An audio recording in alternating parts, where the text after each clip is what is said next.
अगर कोई बीमार है तो उसका इलाज करवाने के लिए डॉक्टर के पास जाता है, लेकिन अगर कोई अपने करियर को लेकर के परेशान है, कोई अपने रिलेशनशिप को लेकर के परेशान है, तो उसका इलाज करवाने के लिए आजकल किसी करियर काउंसलर या फिर किसी धार्मिक गुरु के पास जाने के बजाय आजकल लोग आचार्य प्रशांत जी के पास जा रहे हैं। सबसे पहले आचार्य प्रशांत जी को यूट्यूब पर 38 मिलियन सब्सक्राइबर्स की बहुत बहुत बधाई। नमस्कार, मैं राजा यादव और आज इस वीडियो में हम बताने वाले हैं कि कैसे आचार्य प्रशांत जी ने 38 मिलियन सब्सक्राइबर यूट्यूब पर अपने गेन किए और साथ में उन्होंने अपनी जर्नी को कहां से स्टार्ट किया और साथ में ये आईएएस है भी या नहीं है, और बहुत सारी ऐसी भी हम इनके बारे में स्टोरीज बताने वाले हैं जो शायद ही बहुत कम लोग जानते हो। सन 1978 में महाशिवरात्रि के दिन आगरा में इनका जन्म हुआ और अपने 3 भाई बहनों में आचार्य प्रशांत जी सबसे बड़े हैं। और इनके जो पिताजी हैं अवधेश नारायण त्रिपाठी जी, वो प्रोफेशन से एक ब्यूरोक्रेट हुआ करते थे और माताजी सीता त्रिपाठी जी वो एक होम मेकर थी। पूरा बचपना इन्होंने अपना यूपी में ही बिताया और कहा जाता है कि एक ऐसे लड़के थे जो कभी कभी बहुत ज्यादा शरारती हो जाया करते थे, लेकिन अचानक से बहुत ज्यादा चिंतनशील भी हो जाया करते थे। और आज भी इनके पेरेंट्स, टीचर्स और इनके जो यार दोस्त हैं वो भी कभी कभी कंफ्यूज हो जाते हैं कि ये जो बंदा है ये सीरियसली बात कर रहा है या फिर मजाक में बात कर रहा है। और पढ़ाई में तो बहुत ज्यादा ब्रिलियंट थे, मतलब हर बार अपनी कक्षा में अपनी क्लास में टॉप किया करते थे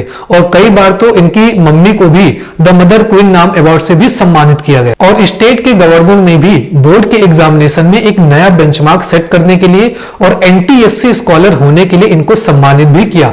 और इनके पिताजी ने घर में ही एक छोटी सी लाइब्रेरी बना रखी थी जिसमें वर्ड्स की बेस्ट लिटरेचर, उपनिषद और आध्यात्मिक जैसे ग्रंथ भी थे, जिसको आचार्य प्रशांत जी काफी ज्यादा पढ़ना पसंद करते थे।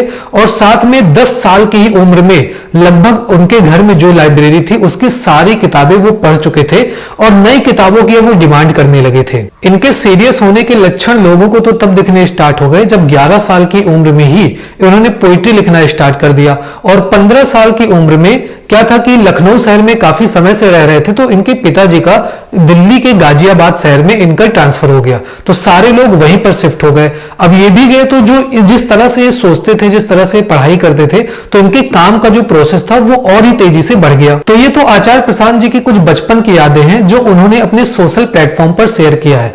लेकिन अब बारी आती है एक ऐसे एग्जाम के बारे में जो लाखों लोगों का सपना होता है उस एग्जाम को क्रैक करने का, उसमें एडमिशन लेने का, वो है आईआईटी। और आचार्य प्रशांत जी ने न सिर्फ आईआईटी को क्रैक किया बल्कि आईआईटी दिल्ली में इन्होंने एडमिशन लिया। लेकिन आईआईटी दिल्ली में इन्होंने अपना एडमिशन क्यों लिया, इसका रीजन अभी आपको वीडियो में कुछ ही देर बाद आपको बताने वाला हूं। अगर आपको ये वीडियो पसंद आ रही है, आचार्य प्रशांत की ये सारी जानकारी आपको पसंद आ रही है, तो वीडियो को उन सभी लोगों को जरूर शेयर करिएगा जो आचार्य प्रशांत जी की वीडियोस को देखते हैं। आईआईटी दिल्ली में जाने के बाद आचार्य प्रशांत जी का डीप इन्वॉल्वमेंट रहता था सोशल पॉलिटिक्स में, actor in nation wide events में, कॉम्पिटिशंस में, डिबेट्स में। और देखते ही देखते जिस तरह ये अपनी क्लास में हर बार टॉप किया करते थे, हर बार ये स्पीच कॉम्पिटिशन में, डिबेट्स में टॉप किया करते थे और बहुत बार इनको अवार्ड्स भी दिए गए। और देखते ही देखते इसी तरह ये अपने कॉलेज में एक लीडर बन गए। जैसे अपने यहाँ यूपी में होता है कि हर कोई छात्र नेता, युवा नेता या फिर अध्यक्ष बनता है, तो इसी तरह लेकिन ये भरोसेमंद एक लीडर बन गए। और एक में तो इनको बेस्ट एक्टर का अवार्ड भी मिला जिसमें इन्होंने एक शब्द भी नहीं बोला था, लेकिन अंदर ही अंदर ये महसूस कर रहे थे कि ज्यादातर लोग इंसान जिस तरह से दुनिया को समझते हैं या फिर हमारे दिमाग को काम करने के लिए जिस तरह से एक पैटर्न बना दिया गया है, इसमें कुछ तो गड़बड़ है। और इन्होंने पाया कि इंसान की जो सबसे बड़ी प्रॉब्लम है वो है इनकम्प्लीट इंफॉर्मेशन, मतलब अधूरी जानकारी होना और उसी अधूरी जानकारी को सही मान बैठना, उसको एक धारणा बना लेना, यही सबसे बड़ी इंसान की प्रॉब्लम है। और ये इस बात को समझ चुके थे और क्योंकि ये इन बातों को समझ चुके थे इसलिए काफी ज्यादा ये डीपली डिस्टर्ब भी रहते थे। जैसे ह्यूमंस की जो इग्नोरेंस है, गरीबी हो गया, या फिर ह्यूमंस का जो वायलेंस है इंसानों के प्रति, एनिमल्स के प्रति या फिर एनवायरमेंट के प्रति। और इन सबको सुधारने का इनको जो रास्ता दिखाई दिया वो इंडियन सिविल सर्विसेज और मैनेजमेंट दिखाई दिया। और यहीं से आचार्य प्रशांत जी की ये जर्नी स्टार्ट होती है। आईआईटी दिल्ली में एडमिशन लेने का आचार्य प्रशांत जी ने एक रीजन ये भी बताया कि उनको आईएएस बनना था। और आईएएस कौन से लोग ज्यादा बनते हैं, कौन सी डिग्री वाले लोग ज्यादा बनते हैं, इन्होंने इस बात को गूगल पर सर्च किया तो उन्होंने पाया कि जो लोग आईआईटीएन होते हैं, जो लोग आईआईटी से ग्रेजुएट्स होते हैं, वो आईएएस में ज्यादा क्रैक करते हैं। तो इसलिए भी उन्होंने आईआईटी दिल्ली में एडमिशन लिया। अब इस बात को आपको सुन करके कैसा लगता है कि क्या सचमुच आईआईटी वाले लोग ज्यादातर आईएएस बनते हैं? इस वीडियो के कमेंट बॉक्स में कमेंट करके जरूर बताइएगा। हालांकि वो आईएएस बनना चाहते थे, लेकिन उनकी रैंक के हिसाब से उनको आईएएस मिल नहीं रहा था। और अंदर ही अंदर वो बताते हैं, इस बात को समझ चुके थे कि अगर किसी को चेंज करना है, अगर देश में परिवर्तन लाना है, तो सरकार बहुत अच्छी जगह नहीं है। तो इसलिए उन्होंने आईआईटी दिल्ली के बाद आईआईएम अहमदाबाद में एडमिशन ले लिया। अब आईआईएम में एडमिशन लेने के बाद 2 साल इन्होंने मैनेजमेंट की पढ़ाई भी किया। लेकिन ये बताते हैं कि ये उन लोगों में से नहीं थे जो लोग एक अच्छी ग्रेड के लिए या फिर एक अच्छी प्लेसमेंट के लिए पढ़ाई करते थे। और साथ में इन्होंने क्या किया कि गांधी आश्रम के बगल में एक एनजीओ हुआ करता था, तो वहां पर जा करके फ्री में बच्चों को पढ़ाना इन्होंने स्टार्ट कर दिया। लेकिन साथ में ग्रेजुएशन के बच्चों को इन्होंने मैथ भी पढ़ाया, क्योंकि एनजीओ का जो खर्चा है उसको चलाने के लिए पैसों की जरूरत होती है।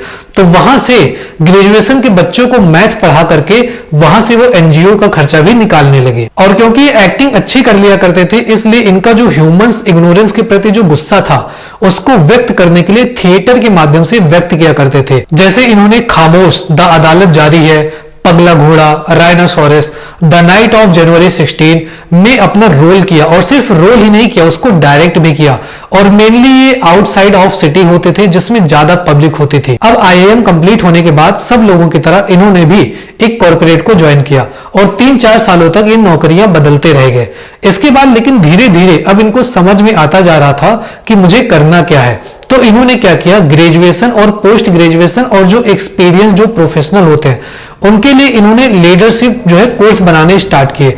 और धीरे धीरे जब इसको बनाए तो ये कोर्स भी बहुत ज्यादा सफल रहा, लोगों को फायदा भी होता गया। और अब वो समय आ चुका था कॉर्पोरेट वर्ल्ड को टाटा बाय बाय करने का। और लगभग 28 की उम्र में उन्होंने कॉर्पोरेट वर्ल्ड को छोड़ दिया और इन्होंने स्टार्ट किया अद्वैत लाइफ एजुकेशन। इसका जो पर्पस था कि इंसान की चेतना में गहरा परिवर्तन लाने के लिए। और इनकी जो पहली ऑडियंस थी वो ग्रेजुएशन के स्टूडेंट थे, क्योंकि जो ग्रेजुएशन के स्टूडेंट होते हैं उनके पास घर वालों की तरफ से बहुत ज्यादा जिम्मेदारी नहीं होती और अपनी लाइफ का बहुत सारे डिसीजन वो खुद ले सकते हैं। और उनके अंदर किसी काम करने का जुनून भी होता है, प्लस समय भी होता है। तो इसलिए इन्होंने अपनी जो पहली ऑडियंस चुना वो ग्रेजुएशन के स्टूडेंट को चुना। और जब लोगों की इनको ये ताकत मिली तब इनका काम और भी तेजी से बढ़ने लगा।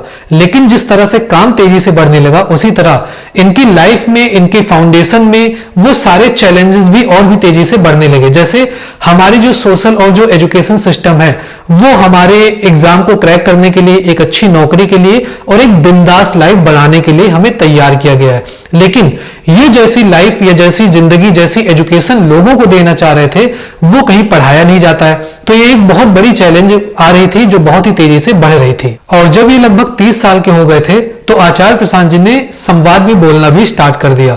और बेसिकली ये क्या करते थे, जनरली इंसान के जो जीवन के जो इंपॉर्टेंट मुद्दे हैं उस पर ओपन डिस्कशन किया करते थे।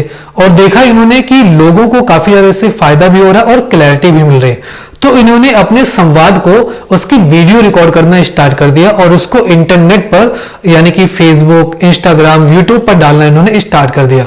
और यहीं से इनके 38 मिलियन सब्सक्राइबर की जर्नी स्टार्ट हुई। इसके बाद इन्होंने अपनी राइटिंग्स को भी लिखना स्टार्ट कर दिया, खुद की एक वेबसाइट भी बना ली और साथ में सेल्फ अवेयरनेस के लिए उसी समय, जिस समय ये सारी चीजें कर रहे थे, उसी समय 30-30 लोगों का एक ग्रुप बना करके एक हफ्ते के लिए लोगों को साथ हिमालय चले जाया करते थे। उसके साथ लोगों को उससे भी बहुत ज्यादा फायदा हुआ करता था।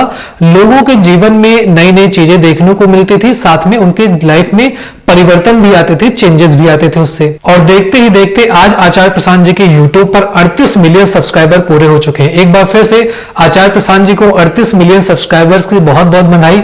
आपको ये वीडियो में क्या क्या सीखने को मिला, इस वीडियो के कमेंट सेक्शन बॉक्स में कमेंट करके जरूर बताएं और उन सभी लोगों को जरूर शेयर करें। बिल्कुल भी मत भूलें जो आचार्य प्रसाद जी की वीडियोस को देखते हैं। इस वीडियो को देखने के लिए आप सभी लोगों का बहुत बहुत धन्यवाद।